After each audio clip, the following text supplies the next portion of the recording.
Hello friends, welcome to today சமையல். இன்னைக்கு நம்ம டுடே சமையல்ல 2 மாசம் ஆனாலும் கெட்டு போகாத வகையில ஆந்திரா ஸ்டைல்ல ஒரு சுவையான காரத்தொக்கு எப்படி செய்யலாம்னு தான் பார்க்க போறோம். இட்லி, தோசை, சப்பாத்தியோட தொட்டு சாப்பிடும்போது சூப்பரா இருக்கும். இல்லைன்னா சாம்பார் சாதம், ரசம் சாதம், தயிர் சாதம் கூட தொட்டு சாப்பிட்டாலும் ரொம்ப கலக்கலா இருக்கும். செய்யறதும் ரொம்ப ரொம்ப சுலபம். வெளியூர்கள்ல ஹாஸ்டல்ல தங்கி இருக்கிறவங்களுக்கு இதை செய்து கொடுக்கலாம். ரொம்ப ரொம்ப டேஸ்டா இருக்குங்க. கண்டிப்பா ட்ரை பண்ணி பாருங்க இதே அளவுகளோட. வாங்க இதை இப்ப எப்படி செய்யறதுன்னு பார்க்கலாம். இது செய்யறதுக்கு 100 கிராம் காய்ந்த மிளகாய் எடுத்திருக்கேன்.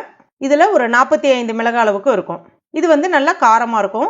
அடுத்ததா ஒரு 12 காஷ்மீரி மிளகாய் எடுத்திருக்கேன். இது நல்ல ஒரு நிறம் கொடுக்கும், ஆனா காரம் இருக்காது.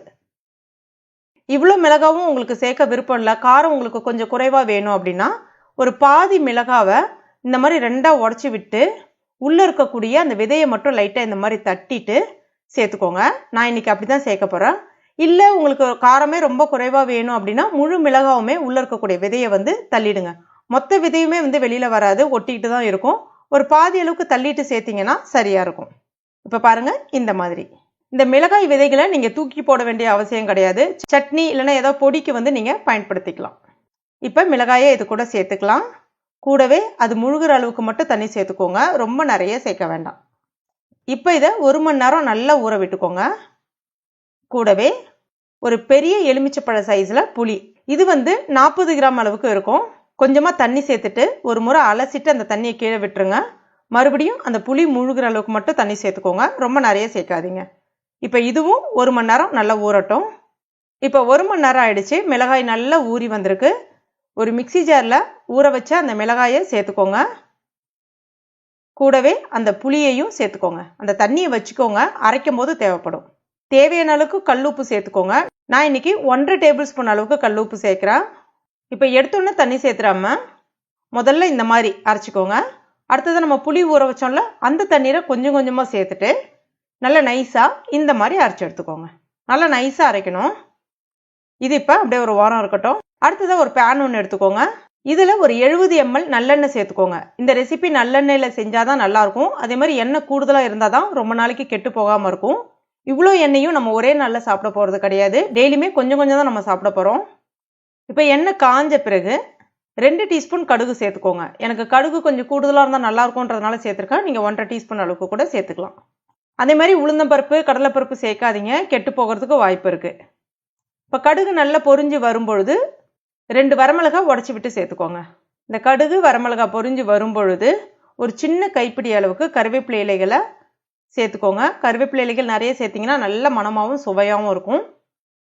அடுத்ததா 100 கிராம் பூண்டை நல்ல பொடிசா கட் பண்ணி எடுத்திருக்கேன். அதை இப்ப இது கூட சேர்த்துக்கலாம். கொஞ்சமா பெருங்காய பொடி சேர்த்துக்கோங்க. இப்ப பூண்டினுடைய நிறம் மாறுற அளவுக்கு எண்ணெயிலே நல்லா வதங்கணும்.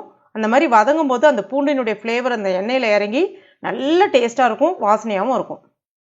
இப்ப பாருங்க, நிறம் மாறி இருக்கு. இதுக்கு மேல நிறம் மாறிடக்கூடாது. இதுக்கு மேல நிறம் மாறிச்சு அப்படின்னா கருகி போன மாதிரி ஆயிடும், டேஸ்ட் அப்படியே மாறிடும். இப்ப இது கூட 200 கிராம் சின்ன வெங்காயம் நல்ல பொடிசா கட் பண்ணிட்டு சேர்த்துக்கோங்க. இதுக்கு சின்ன வெங்காயம் சேர்த்தீங்கன்னா தான் நல்ல சுவையா இருக்கும்.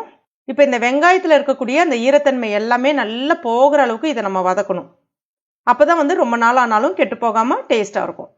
இப்ப பாருங்க, இந்த மாதிரி அதே சமயத்துல கருகிடக்கூடாது. இப்ப நம்ம அரைச்சு வச்சிருந்தோம்ல அந்த விழுது, அதையும் சேர்த்துக்கோங்க. கடைசியா கையால அந்த மிக்சியில எல்லாத்தையும் தள்ளி விட்டு சேர்த்துக்கோங்க. தண்ணி அதிகமா சேர்க்க வேண்டாம்.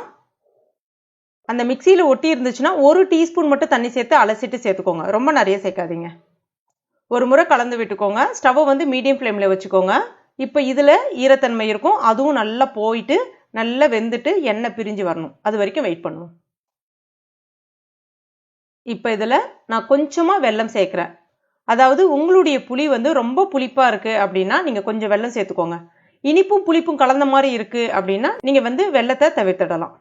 ஒரு முறை கலந்து விட்டுக்கோங்க. இந்த ஸ்டேஜ்ல வாயில கொஞ்சம் வச்சு பாருங்க. உப்பு குறைவா இருந்துச்சுன்னா இன்னும் கொஞ்சம் உப்பு சேர்த்துக்கோங்க, ரொம்ப நிறைய சேர்த்துறாதீங்க. அதே சமயத்துல இப்ப பாருங்க, அதுல இருக்கக்கூடிய ஈரத்தன்மை கம்ப்ளீட்டா போகணும், இல்லைன்னா கெட்டு போகிறதுக்கு வாய்ப்பு இருக்கு. நல்ல எண்ணெய் ஃபுல்லா கம்ப்ளீட்டா இந்த மாதிரி பிரிஞ்சு வரணும். இப்ப ஸ்டவ் ஆஃப் பண்ணிடுங்க. இப்ப இதை நல்லா ஆற விட்டுடலாம். ஆறுனதுக்கு அப்புறமா ஈரம் இல்லாத ஒரு ஏர்டைட் கண்டெய்னர்ல ஸ்டோர் பண்ணிக்கலாம். கண்ணாடி பாட்டில், சில்வர் கண்டெய்னர் எது வேணாலும் நீங்க பயன்படுத்திக்கலாம். வெளியிலே வச்சு பயன்படுத்தலாம். 2 மாதம் கூட தாங்கும். அவ்வளோ சூப்பராக இருக்கும். இட்லிக்கு தோசைக்கெல்லாம் ஒரு அவசர நேரத்துக்கு எடுத்து நீங்கள் பயன்படுத்திக்கலாம். தயிர் சாதம், அதுவும் இந்த வெயில் நாளைக்கு தயிர் சாதம் கூட தொட்டு சாப்பிட்றதுக்குலாம் ரொம்ப இதமாக இருக்கும். கண்டிப்பாக இந்த ரெசிபியை உங்கள் வீட்டில் ட்ரை பண்ணி பாருங்கள். ரொம்ப ரொம்ப சுவையாக இருக்கும். ட்ரை பண்ணி பார்த்துட்டு மறக்காமல் எனக்கு கமெண்ட் பண்ணுங்கள். இந்த வீடியோ உங்களுக்கு பிடிச்சிருந்துன்னா லைக் பண்ணுங்கள். உங்கள் நண்பர்கள் மற்றும் ஃபேமிலி மெம்பர்ஸ் கூடயும் மறக்காமல் ஷேர் பண்ணிக்கோங்க. மேலும் இது போன்ற டேஸ்டி ரெசிபிகளுக்கு நம்ம ஃபேஸ்புக் பேஜை ஃபாலோ பண்ணிக்கங்க, லைக் பண்ணுங்கள். தேங்க்யூ.